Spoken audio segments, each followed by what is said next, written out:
So after everything that happened in last week's episode, isn't it funny how Xavier entrusted Magneto with his dream, they talk about their deep friendship, and everything Magneto has done to redeem himself, and Xavier reacts more strongly to what happened to Gambit. I mean, why wouldn't he? Hot damn. Actually, last week's episode was the hardest for me to edit because, spoilers, I had to watch Gambit die over and over again. Should I have marked all of these as spoilers? Well, too late now. This week's episode, which is the conclusion to the second half of the episode from 2 weeks ago, it's confusing. Wasn't necessarily weak, but after the devastation of Remember It, well, most follow-ups are going to be seen as weak compared to that. However, much like Motendo, this is absolutely a me thing, as the whole cosmic side of the X-Men outside of the Phoenix Saga was something that never really interested me. But, to be fair, with all that aside, I still quite enjoyed this episode, when I finally settled into the fact that this wasn't going to be a true follow-up to Remember It.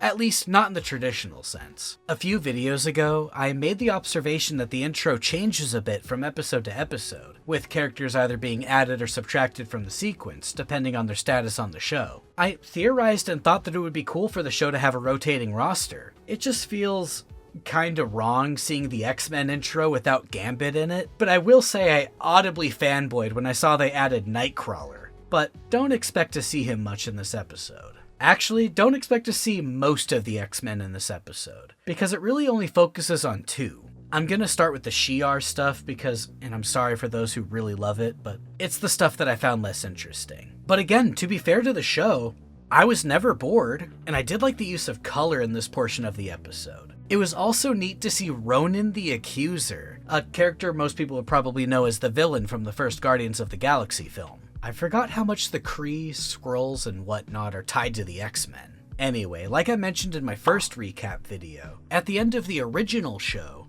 Xavier is mortally wounded and leaves Earth to seek treatment and be with his space girlfriend Lilandra of the Shi'ar Empire. And for the last 5 episodes, this show pretty much treats Xavier like he's dead. But this episode follows up on graduation day and shows that Xavier is alive and well. Well, maybe not well because he's still facing prejudice, except not for being a mutant, but for being human, or Terran, within their empire. Actually, maybe for being a mutant also, because a member of the Shi'ar Council calls him a lesser Terran for being one. This Xavier is not even a pure Terran, a lower caste, a mutant.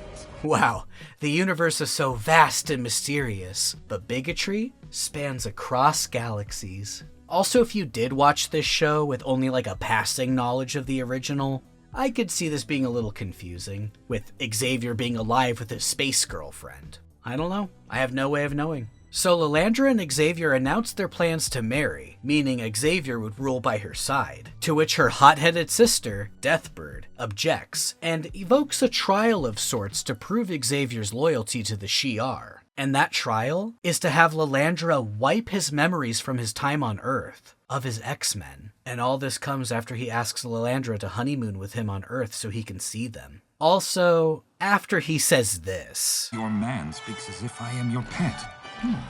Not an entirely displeasing thought. Yeah, I always took Xavier to be a sub, so that tracks. Hush now, beloved. You may bark later.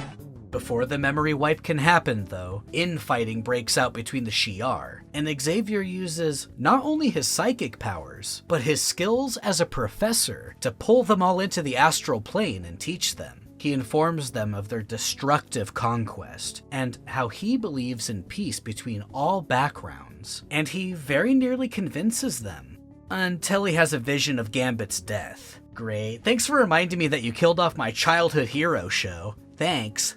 Anyway, Xavier and the others return to consciousness, and he tells Lilandra that he might have to abandon their love so he could return to the X-Men after the Genoshan genocide. They intersplice this story with the conclusion of the Storm and Forge arc, and to this episode's credit, it doesn't feel awkward, unlike Motendo. After the adversary's attack and biting Forge, Storm tries to nurse him back to health, all while the adversary feeds off her fear and self-doubt. Both the A and B stories focus on an evil bird-themed villain.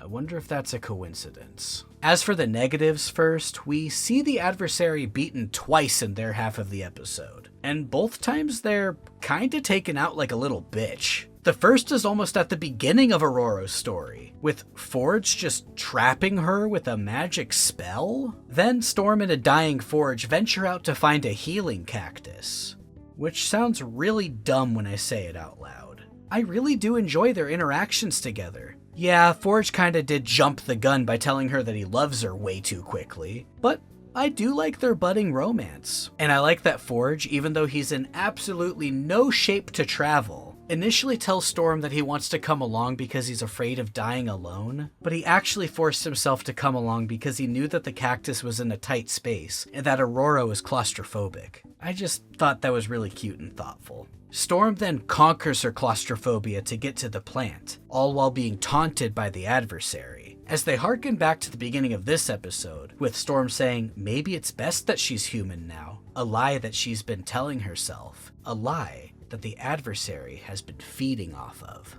But like I said 2 videos ago, Storm's stresses, Forge's machine, and the rediscovery of her self-worth causes Aurora to regain her powers. And this scene is awesome. I mean, it's really beautiful. I just love seeing Storm one with her powers again. I saw that Beau DeMayo stated that this scene was a nod to Superman's first flight from Man of Steel, to which fans of this channel would know that's a movie that I don't particularly care for, but, you know, sometimes inspiration can come from the worst of places.